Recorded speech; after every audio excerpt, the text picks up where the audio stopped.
I'm going to talk about my low buy rules that I've made for myself because sometime last year I got this scare where I got to zero, and I remember I told myself I'm never getting to zero. Especially as a single woman, you can't be doing those stuff. I reached a point where I was broke, to the point where my tires on my car was cracking. And I remember thinking to myself when this happened, and I vowed I'm never gonna get to zero again. So I therefore decided to create these low buy rules for myself so we don't stay broke. And I don't know about you, but I hate that broke feeling. So I started changing how I spent my money. It's not perfect by any means, right? I'm a complete newbie, but now I find I'm being more intentional.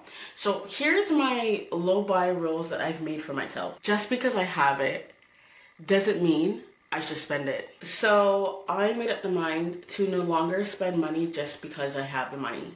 And for me, it's easy when I know I have money to want to spend it. And I find that for myself, it's become this addiction to want to buy something, even if it's like small, like even if it's $1, $2. It's like an addiction that you want to just keep on feeding. And I realize sometimes I have to talk myself through it and tell myself, okay, just because I have the money doesn't mean I need to spend it. Like for me, it doesn't have to be these big purchases.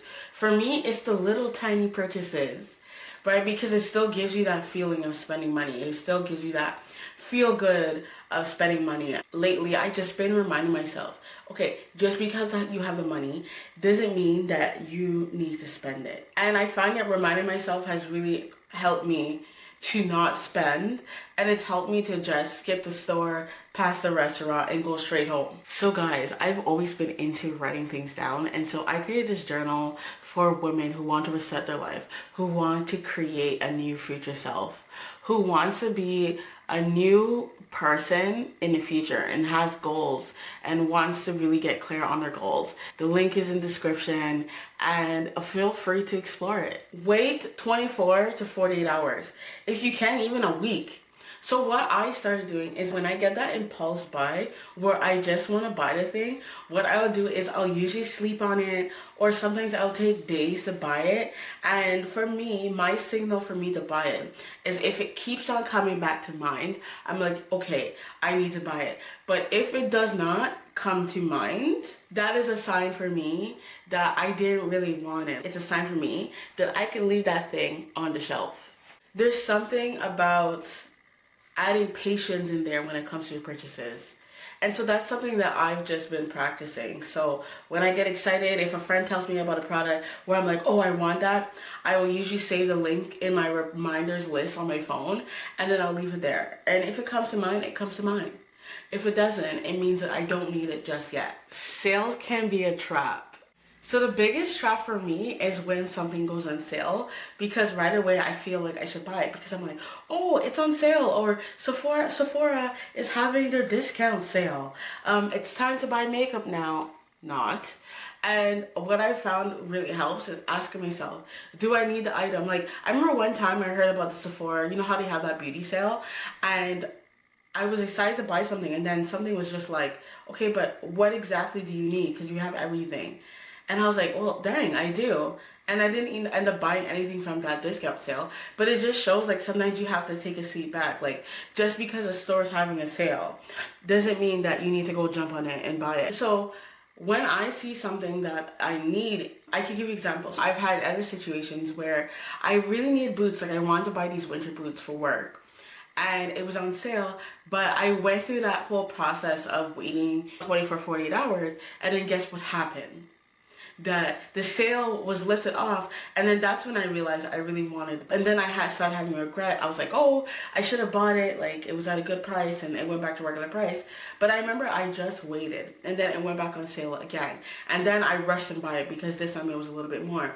So I do have scenarios like that, but I rather not impulse buy because something's on sale and think about it and know for sure that I'm going to use it and I need it, than to just buy it. Because for me, I don't know about you, is that when I buy things on sale, I have a hard time returning them. Like, I attach to that product and I have a very hard time being like, oh, I don't need it, let me return it. I'm very unlikely to return the item, and I know myself. So that's why I will wait out a few days and make sure that I'm absolutely sure that I want it. I'm having regrets. I'm feeling like, oh, I needed to buy this type thing.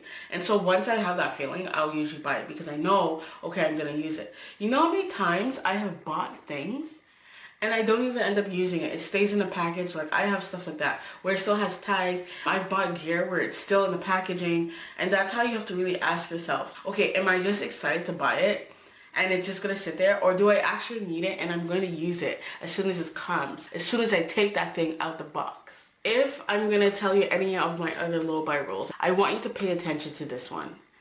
Start small with your savings.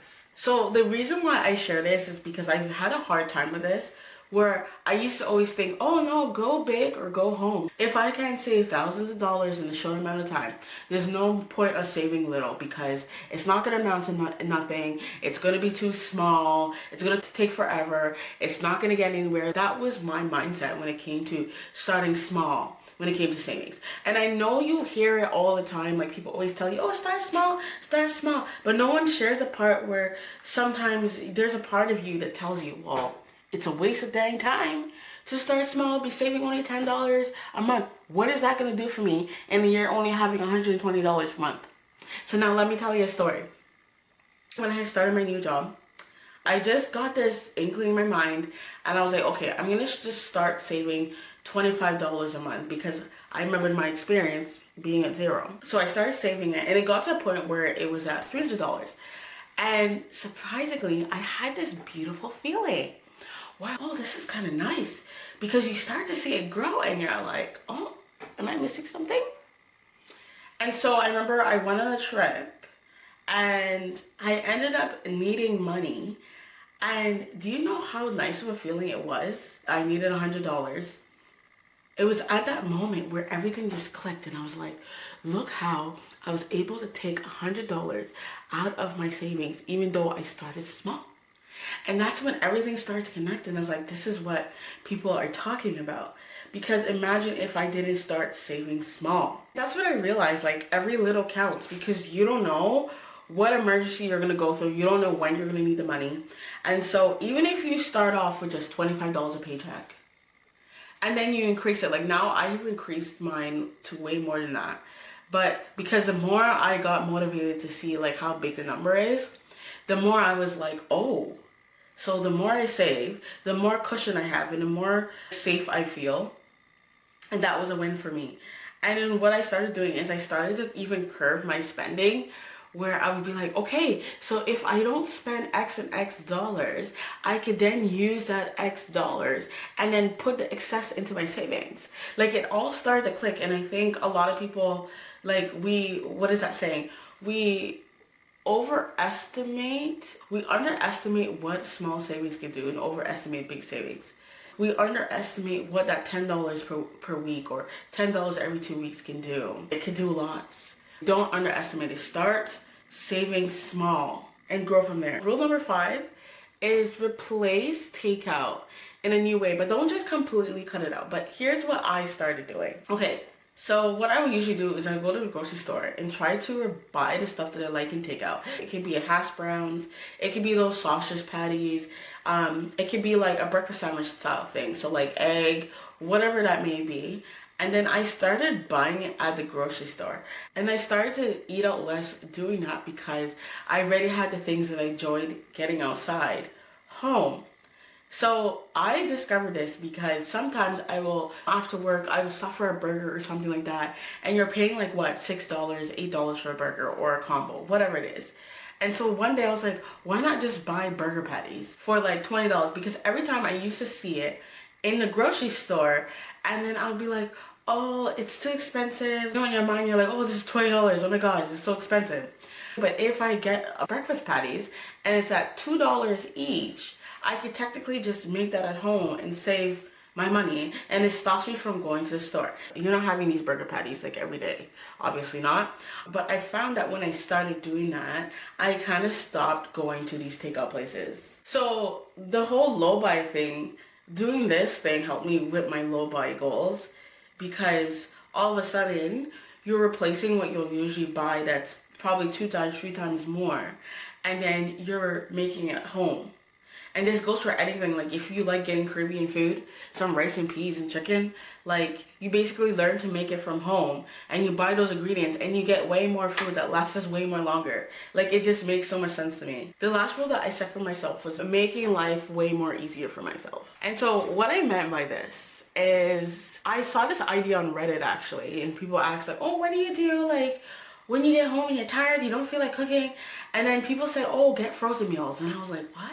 And they're like, yeah, get frozen meals. Don't get me wrong, you shouldn't do it every day. But they're like, let's say you like to get pizza. You're trying to avoid buying pizza outside because you know it can get pricey. They're like, get frozen pizzas or get frozen meals. So what I started doing is usually I'll keep a few frozen meals in my freezer or frozen items. So that way, if I decide not to go out and eat and I don't want to do that, I will then have those frozen items in my house so then I can just eat it. And then you save money that way. Because for me, my biggest thing was I'm all about convenience. So if I'm tired and I don't have anything prepared, I would just go up for takeout. And I found that doing this has really helped me not do takeout because then I'll be like, oh, I have food at home and it's way more cheaper, guys. I'm on this journey and I'm still learning, so definitely let me know what your low buy rules are, what has helped you in your financial journey. I'm all for it.